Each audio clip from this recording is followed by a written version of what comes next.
história perdida na temporada. Ô, Berna, Abel Ferreira, que você tinha falado na semana passada do tal do all-in, e parece que coisas...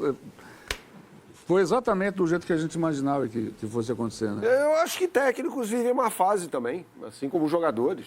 Eu acho que a fase é ruim do Abel. Né? Talvez um pouco duradoura e tal. Eu penso um pouco diferente do Léo, embora concorde com algumas partes que ele falou aqui, né? É óbvio quando você perde um jogador como o Estevão, por exemplo, né, que é um craque.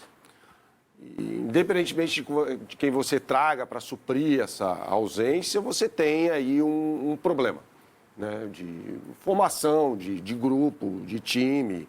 Não é uma coisa que você faz do dia para a noite, ainda mais porque o Palmeiras era muito dependente do Estevão.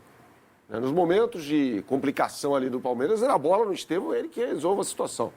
O que não acho uma boa coisa. Uma coisa boa. Assim, joga para ele que ele vai resolver. Isso aconteceu várias vezes com o Palmeiras. Tá?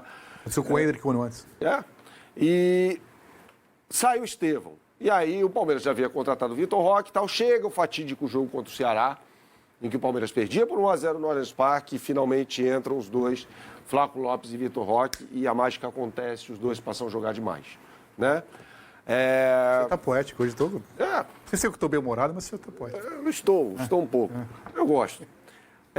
E aí o Palmeiras melhora, né, muito baseado no que esses dois passaram a proporcionar, e aí tem um mérito, claro, o Abel identificou aquilo e, vou investir nisso aqui. Só que, de repente, o modelo se esgota, né? As pessoas do outro lado começam a entender o que estava acontecendo ali. Demorou um pouco, mas as pessoas começam a entender um pouco o que aconteceu ali.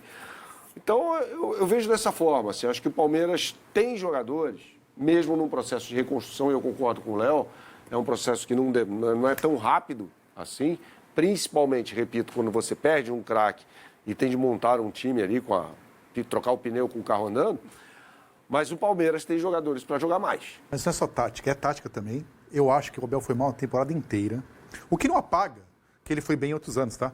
Porque parece que toda vez que você fala do Abel, você fala, não estou tirando nenhum título dele. Mas é o momento. O momento dele. Eu acho que o discurso vitimista de arbitragem, que em muitos jogos ele tem razão, demorou para cair a ficha, não estamos jogando nada. Precisamos fazer alguma coisa no campo. Porque assim, demorou para a Leila dar uma entrevista e falar, gente, vamos acordar que não estamos jogando nada. E eu acho que o Abel, por exemplo, fez algumas coisas na temporada, ele tirou um pouco a confiança dos jogadores. Durante muito tempo, nem Rafael Veiga, nem Maurício... E outra, eu acho que tática é um aspecto do futebol, não é o único. Eu vi colegas palmeirenses, amigos, nem jornalista, que como é possível um time que perde o Estevão e entre o Flaco Lopes melhora? Porque futebol não é só... Não, que agora, sem o Estevão, encontramos... Não encontrou, amigo. Você teve que improvisar porque você perdeu o melhor jogador. Claro. É óbvio que com o Estevão, o time joga mais do que com o Flaco Lopes. Por quê? Porque o Estevão é 100 vezes melhor que o Flaco Lopes. O treinador tem que fazer o melhor com o que é possível. Só que tem um teto. Com jogadores melhores, o teto é maior. E o Flamengo, na minha opinião, tem mais time que o Palmeiras. Isso é indiscutível, né? O Palmeiras pode ganhar do Flamengo. Perdeu de 1-0 numa bola e podia ter empatado o jogo. Mas o Flamengo é muito melhor, tem muito mais jogador que o Flamengo. Eu não acho. Eu acho que o Flamengo é um time mais pronto do que o Flamengo, mas ele não é melhor do que o Palmeiras. O Felipe Luiz está um ano no cargo, não está assim. O time está pronto e aí a gente vai entrar na linha do perfil de contratação de cada um. Eu acho que os dois têm uma ótima linha a ser seguida. Mas o cada Flamengo, um à sua maneira. O Flamengo, de certa forma, passou por uma reformulação. Tem uns 3 jogos do Palmeiras. Eu também acho, eu não discuto o fato do Flamengo ter mudado parte do seu elenco. Mas se a gente for olhar para o perfil das contratações do Flamengo, a gente vai notar que é um perfil muito diferente dos jogadores que o Palmeiras contratou.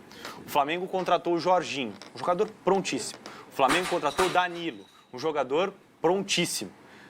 O Flamengo contratou o Alexandro, um jogador prontíssimo, muito experiente. O Flamengo contratou o Saul, um jogador muito experiente, ficou como opção, nem entrou no jogo de ontem. Para citar 4 nomes que o Flamengo trouxe e contratou nas últimas janelas de transferência. Todos jogadores muito experientes, vividos e que já sentiram o sabor de ser campeão. Isso conta muito. Qual foi o perfil de contratação do Palmeiras? O Palmeiras foi buscar Vitor Roque, que nem 20 anos de idade tem ainda. O Palmeiras foi buscar o Paulinho, que já está ali na casa dos 24, 25. O Palmeiras foi buscar Sousa, Facundo Torres, Emiliano Martinez, o Aníbal Moreno um pouco antes. jogadores que jogavam em clubes de outra dimensão ou que viviam uma outra realidade em função do que passavam nos seus respectivos clubes. A conversa no Palmeiras é diferente e demora um certo tempo até que você construa... Gastou 700 pau. Gastou, mas você não contrata, mas é diferente. Com esse Porque dinheiro você pode fazer daqui um ano você vai ter uma visão diferente em Mas relação ao elenco do Palmeiras. Ninguém vai tirar o time do Flamengo. Porque esses caras vão ser trabalhados. O Flamengo gastou porque o orçamento, a forma como ele constrói a renda dele é diferente do Palmeiras. O Palmeiras não pode sair gastando 70 milhões de reais num jogador de mais de 30 anos e que ele não vai conseguir renegociar no mercado depois. A principal fonte de renda do Palmeiras é a venda de jogadores. O Flamengo tem outras receitas muito maiores do que a do Palmeiras, o que permite que ele trabalhe com um jogador de prazo de validade de 1 a 2 temporadas, porque o orçamento dele é gigantesco. O do Palmeiras, se essas vendas não acontecerem, há uma queda brusca no orçamento do Palmeiras. Então, o que é preciso? Você contratar jogadores jovens que se estabeleçam no elenco e que você possa trabalhá-los e que a longo prazo você possa ser campeão. Porque quando eles forem campeões, eles vão se valorizar no mercado e é possível revendê-los. Ganhar dinheiro com esses atletas. Qual o grande expoente? Richard Rios. Vendido a um preço exorbitante para o Benfica. Passou pela base do Flamengo. E passou pela base do Flamengo, inclusive. Então, o perfil é muito diferente. Tá, o Palmeiras gastou 700 milhões de reais. Gastou. Mas isso não quer dizer que o Palmeiras fracassou. Não, acho que a gente precisa de um pouco mais de tempo. Ao final do ano que vem, se o Palmeiras realmente não conquistar nada, eu vou dar a minha mão à palmatória aqui e vou dizer, beleza, o Palmeiras foi muito mal, contratou um elenco ruim, jogadores muito abaixo do nível que deveria. E não vai acertar tudo. Mesmo fazendo tudo certo, você não vai acertar tudo. Exatamente. O meu ponto de discordância do Léo, eu concordo com 70% que você falou. O que eu discordo é o seguinte, tem coisas que você tem que fazer por necessidade. Quando você gasta 700 milhões no elenco, eu vejo futebol como um esporte, tá? Eu não vejo futebol como contabilidade, embora eu acho que não é por isso que tem que rasgar dinheiro, dever para todo mundo. Quem gasta... O Palmeiras não ganhou um jogo na temporada grande. Não, esse ponto é questionável porque não é só desse ano. De 2024, o Palmeiras também falhou nos momentos decisivos. Então, assim, eu acho que o que você gastou, você tem que ter uma certeza maior. O São Paulo, em 2002, eu era repórter, trouxe o Ricardinho da Copa do Mundo. Alguém dizia que era errado? Não deu certo. Acontece, futebol não é ciência exata. Você faz tudo certo e dá errado. E no jogo desse, com tudo que eu estou criticando o Palmeiras aqui, na minha opinião, a expulsão do Pulgar é absolutamente indiscutível, a do Rafael Veiga é discutível. Então eu não comparo os lances, eu acho que são lances diferentes. Eu comparo. Então, eu acho que poderia expulsar o Rafael Veiga e poderia não expulsar. O do Pulgar não tem discussão. Então, não acho que é do mesmo patamar. Então, um lance... Minhas críticas do Palmeiras seria a mesma e o Palmeiras ter sido campeão. Porque futebol não é ciência exata. Mas eu acho que com o dinheiro que o Palmeiras gastou, a cobrança tem que... Isso aqui tem que não pode perder por maior rival 2 mata-matas sem fazer um gol. Né? Não pode 3 jogos com o Flamengo no ano perder os 3. E pode perder o Flamengo na final? Pode. O Flamengo é melhor que o Palmeiras, na minha opinião, no papel. Mas você tem que chutar uma bola no gol. Eu acho que o Palmeiras não competiu. Isso irrita o torcedor. Acho que você não dá um chute no gol, isso é irritante. De não chutar uma bola no gol, acho que ela é bem relativa. Bom, isso é número. Porque... Não, é um número frio, mas não é totalmente a realidade. Por quê? O Palmeiras teve uma chance clara com o Vitor Roque no primeiro tempo, que ele cabeceia e a bola não vai no gol. Ele finaliza de dentro da área, praticamente da pequena área, a bola desvia no Danilo. A primeira também é um cruzamento do Kelvin que ele cabeceia para fora. Então, o Palmeiras, por mais que ele não tenha feito um bom jogo para mim, ele criou as suas oportunidades. O fato dele não ter feito o Rossi trabalhar é uma questão, para mim, que é acessório do jogo. Até porque o Carlos Miguel também não trabalhou muito na partida. Quase deu 2 gols pro Flamengo, hein? Não foi uma atuação de gala do goleiro do Palmeiras, que o goleiro do Palmeiras trabalhou a todo momento. Não, o próprio Flamengo, que foi melhor do que o Palmeiras no jogo, não conseguiu ameaçar em tantas oportunidades o goleiro do Palmeiras. Só rapidamente, entrando na conversa aqui.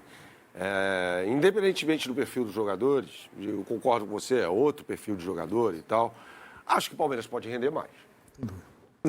Na reta final da temporada, o Palmeiras pode render mais, mas a nossa conversa devedor aqui, o futebol do Palmeiras. Eu acho que é devedor a forma como o Palmeiras fechou a temporada e como o Palmeiras decidiu o momento-chave. Mas há um mês a gente falava sobre o Palmeiras jogar o melhor futebol do Brasil, que o Palmeiras jogava um futebol espetacular. A gente sempre relativizou aqui, eu pelo menos, o Palmeiras estava jogando muito contra quem? Decidiu o quê? Mas o Palmeiras estava jogando muito por ele. Não, tudo bem, mas aí jogou pelas contra o Red dinâmicas- Bull Bragantino, contra o Juventude em casa, contra o Vasco da Gama. Pelas dinâmicas do próprio time. Palmeiras, como você mesmo disse, fez um belíssimo jogo no Maracanã contra o Flamengo. Feio, pra mim Primeiro jogou tempo melhor do que o foi melhor que o Flamengo. Flamengo. Não, Jogou melhor Palmeiras, o jogo inteiro. Palmeiras teve boas exibições no ano, jogando de maneira totalmente diferente. O Palmeiras do segundo semestre é um, o Palmeiras do primeiro semestre é outro, totalmente diferente. Até porque não tinha o Estevão, no outro já não. Exatamente. Então o Faz Palmeiras muita do primeiro diferença, né? semestre tinha 2 pontas abertos e revezava o centroavante. Para ser bem básico, o Palmeiras do segundo semestre tem 2 homens enfiados na área. O Palmeiras perdeu alguns jogadores importantes na temporada.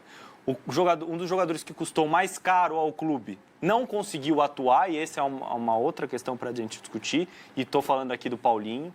Já viu Acho o que problema, foi um erro de estudo do Palmeiras, da lesão que o jogador tinha, ok. Mas é fato que Abel Ferreira não pôde contar com o Paulinho 100% em nenhum momento da temporada.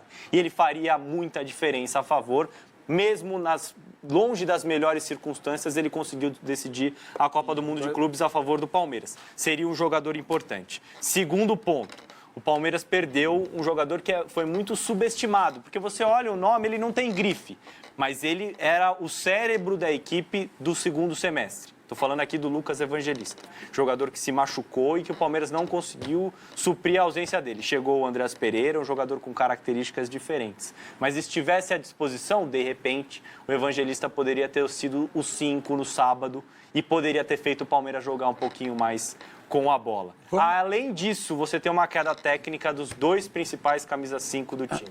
Então, tudo isso precisa entrar no bolo quando a gente faz uma avaliação do que foi o ano do Palmeiras. Não acho que é esse problema, aquele ou o outro. É preciso colocar tudo no pacote quando a gente faz a avaliação do ano do Palmeiras.